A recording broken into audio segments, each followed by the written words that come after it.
Hey guys, Romako here. I've taken a break from Yu-Gi-Oh for some time. I'm gonna maybe start up in October, maybe a little bit later. I'm just waiting for the Legendary Collection 2 and the Gates of the Underworld Structure deck to come out. But until that point, I've taken up on Magic starting, I guess, a month and a half ago. And I'm just gonna do, I guess, a fat pack opening of Mirrodin Besieged for you guys. So this is actually an older set, not too old. It's actually around 2 sets ago, and basically the story of the Mirrodin block is pretty much there's a plane called Mirrodin, or like a world or universe called Mirrodin, and it's being taken over by this entity called Phyrexians, or this group of people, I guess, called Phyrexians from a different world called Phyrexia. And the set follows a story where it goes from Scars of Mirrodin, Mirrodin Besieged, to New Phyrexia. And if that name convention kind of gives you a little bit of an outline as to what happens to Phyrexia, it pretty much gets, what happens to Mirrodin is it pretty much gets taken over by the Phyrexians. So with that being said, progressively in each set, there are Mirrodin cards and there are Phyrexian cards, and cards that kind of go back and forth from each faction. And that's really cool for a couple of reasons. One of that is specifically because, you know, you can build whatever, you know, a Mirrodin team and kind of, you know, fight your friends who have a Phyrexian team built or whatnot. But another cool thing is that, you know, it adds a very nice storyline, and it kind of gives you something to look forward to in the next set, to kind of, you know, keep up with what's going on in Mirrodin. So this is a fat pack. It comes with essentially 9 booster packs, as well as a spin down life counter. So within the fat pack, you get this little player's guide with all the cards from the set and whatnot. And opening it up, you get 2 little deck boxes. This is the Phyrexian symbol. You get the Mirrodin deck box. You get 5 packs and a dice, and then 4 packs and 80 lands. So it's very cool just for the fact that you get lands, and if you're building a lot of decks, it becomes very useful because you're always, you know, shuffling around to, you know, to add more land to your decks and stuff like that, because every deck essentially needs land.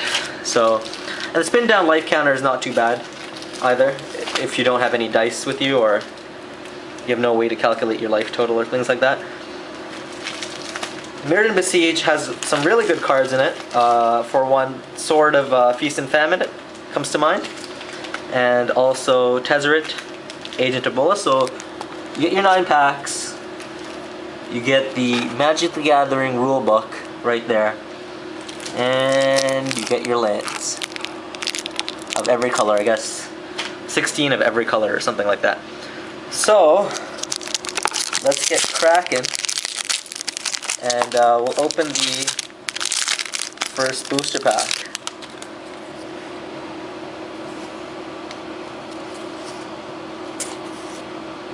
So as if you guys can make out the watermark here, it's a Mirrodin symbol, and when we get to a Phyrexian symbol, I will show you guys.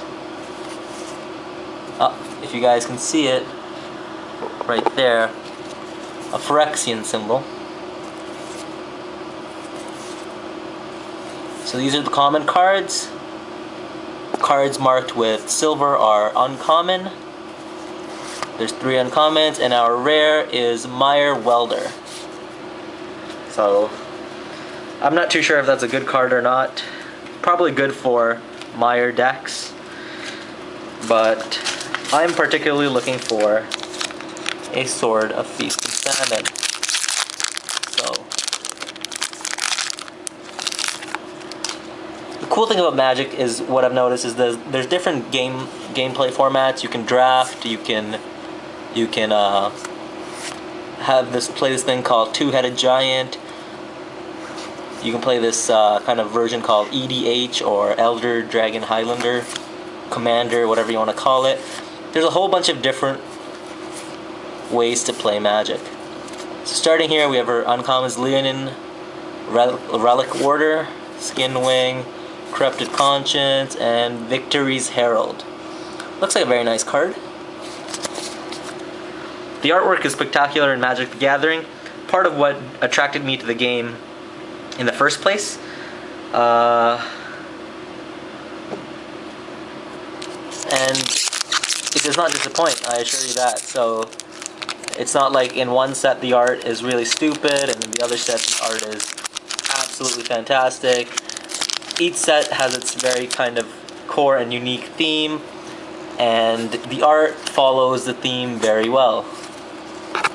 And it's always something to look forward to as to how the storyline will be interpreted in the artwork. So our first uncommon is Goblin War Driver, which is a pretty good card. Plague Mirror, not too bad. Gruesome Encore, and Shimmer Mirror. So unlike Yu-Gi-Oh, there's not a silver rare or silver lettered, gold lettered, or ultra rare kind of cards. In every pack, there is a chance for the last card to be holographic,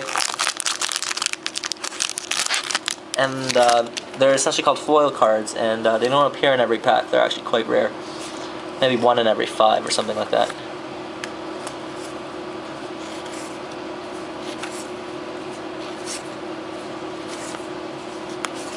Our uncommons are Signal Pest, Phyrexian Juggernaut, Gore Vassal, and Blue Sun Zenith. Oh, and it looks like we have a holo here, Ecor Wellspring foil.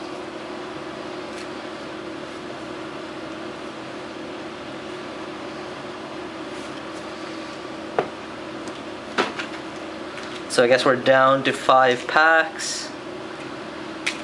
Or wait. Yep, we're down to 5.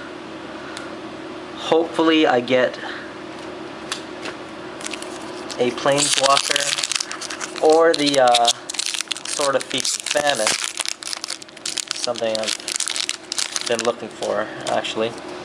But I just wanted to do this box opening for you guys, just so you guys can see Magic the Gathering, how it is, how the cards look like, and it's actually not a very bad game to get into. It's actually very fun, and the game mechanics are quite better than Yu-Gi-Oh! So our uncommons are Brass Squire, Nested Ghoul, Metallic Mastery, and Distant Memories, and it looks like we have a Phyrexian Rager foil.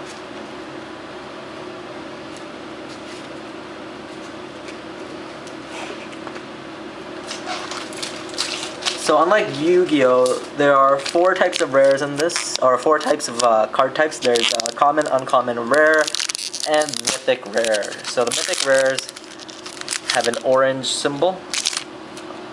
It goes from black, silver, gold, and orange.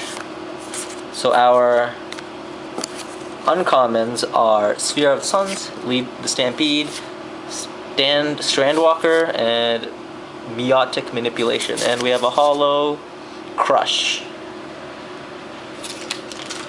So no mythic rare yet, which is a little bit disappointing. Hopefully we get one, or at least a card that I can use in my deck. But the thing about Magic is that you can always build decks around almost any card, because every card is somewhat usable, unlike Yu-Gi-Oh! So, which is also another cool thing about Magic. So our uncommons are Maleria's Keepers, Piston Sledge, Gore Vassal, and Dark Steel Plate is our rare. Down to 2 packs, guys. Hopefully one of them will have a mythic rare in it.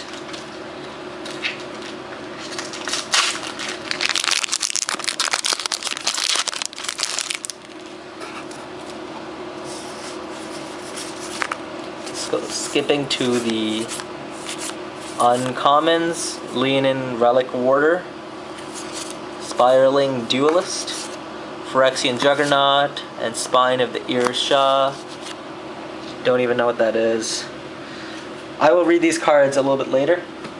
Mirrodin Besieged, even though it's from 2 sets ago, kind of is a new set to me in the sense that I'm not too familiar with it. I started when M12, or their core set, came out. This is the final pack.